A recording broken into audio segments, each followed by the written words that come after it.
ஹாய்ங்க, எல்லோரும் நல்லா இருக்கீங்களா? நான் இப்போ உங்களுக்காக புடலங்காய் பொரியல் செஞ்சு காமிக்கலான்ட்டு இருக்கேங்க. அதுக்கு ஒரு வாணலியில் 2 டேபிள் ஸ்பூன் எண்ணெய் விட்டுக்கோங்க. ரொம்ப ஆயில் விட்டுறாதீங்க, அப்புறம் காய் சாப்பிடும்போது ஆயிலாக திகட்டுற மாதிரி உங்களுக்கு இருக்கும். 2 டேபிள் ஸ்பூன் மட்டும் அளவாக விட்டுட்டு ஆயில் நல்லா ஹீட்டாக வைங்க. நல்லா ஹீட் ஆனதும் அது கொஞ்சமாக கடுகு சேர்த்து பொரிய விடுங்க. கடுகு பொரிஞ்சு வந்ததும் தாளிக்கிற வெள்ளை உளுந்து ஒரு 1/4 டீஸ்பூன் ஆட் பண்ணிக்கோங்க. அதுக்கப்புறம் கடலைப்பருப்பு ஒரு 1/2 ஸ்பூன் ஆட் பண்ணிக்கோங்க. புடலங்காய் பொரியலுக்கு கொஞ்சம் கடலைப்பருப்பு ஜாஸ்தியாக இருந்தால் நல்லா டேஸ்ட்டாக இருக்கும். அப்புறம் ஒரு பெரிய வெங்காயம், 2 வரமிளகாய், ஒரு இனுக்கு கருவேப்பிலை எல்லாம் எடுத்து வச்சுக்கோங்க.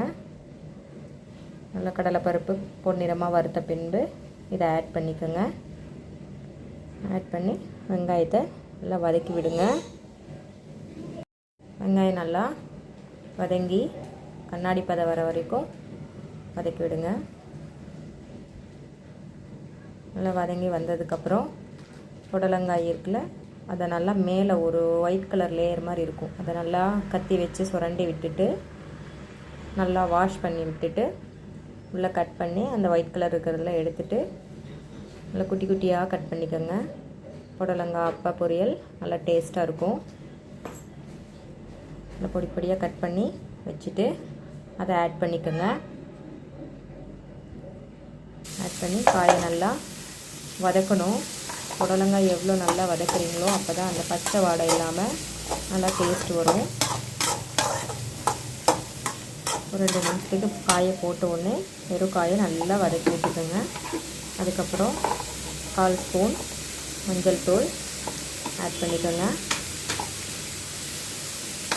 ஆட் பண்ணிவிட்டு அதுவும் நல்லா வதக்கி விட்டுட்டு 1/2 ஸ்பூன் மிளகாய் தூள் ஆட் பண்ணிக்கோங்க. மஞ்சள்தூள் மிளகாய்த்தூள் ஆட் பண்ணி நல்லா அந்த மிளகாய்த்தூள் வாடை போகிற வரைக்கும் வதக்கி விட்டுக்கோங்க. நான் வீட்டில் அரைச்ச மிளகாய்த்தூள் ஆட் பண்ணியிருக்கேன். உங்களுக்கு மிளகாய்த்தூள் வேணும் அப்படின்னா சொல்லுங்கள், நான் அதை ஒரு தனி வீடியோவாக எப்படி அரைக்கிறதுன்ட்டு போடுவேன். அப்புறம் தேவையான அளவு உங்களுக்கு உப்பு ஆட் பண்ணிக்கோங்க.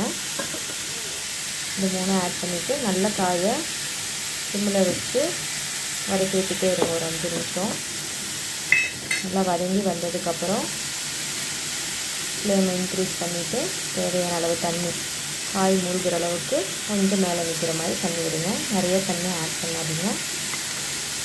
நிறையா தண்ணி ஆட் பண்ணிங்கன்னா காய் குழஞ்சி போயிடும். அது சேர்த்து அது ஒரு மாதிரி வேறு மாதிரி மாறிடும். அதனால் அளவாக தண்ணி ஊற்றி நல்லா காய் வேக விடுங்க. நல்லா வெந்து தண்ணி வற்றி வர வரைக்கும் வெயிட் பண்ணுங்கள்.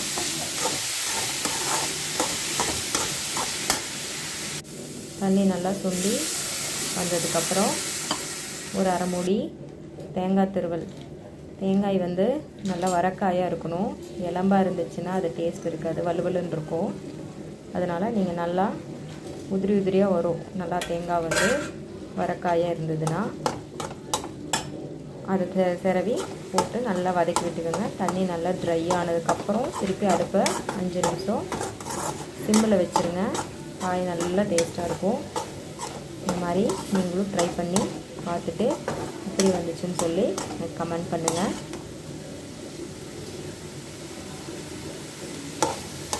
உங்களுக்கு இந்த வீடியோ பிடிச்சிருந்தா லைக் பண்ணுங்கள், ஷேர் பண்ணுங்கள், மறக்காமல் சப்ஸ்கிரைப் பண்ணுங்கள். பக்கத்தில் இருக்கிற பெல் ஐக்கானையும் கிளிக் பண்ணுங்கள். தேங்க்யூ ஃபார் வாட்சிங்.